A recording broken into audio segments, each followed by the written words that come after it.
Yan, sa Davao lang yan matatagpuan. Si Eagle. Yan, si Eagle. Naka-rest lang si Eagle.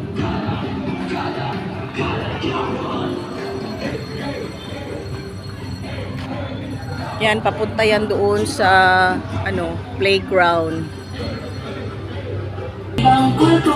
Ayan, iba-ibang kultura. Oh, nakita mo sila yan dyan. Oh, ayan. Nakaupo lang sila dyan. Nag-wait sa mga tao mapunta dito. Ganda ng mga trees. Ay, ang laki ng mga trees. Noon, pagpunta ko dito, maliliit pa sila. Ngayon, malaki na. So, ang ibig sabihin yan, old na ako kasi old na din ang mga trees. Oh, old with diba? Ang ganda dito.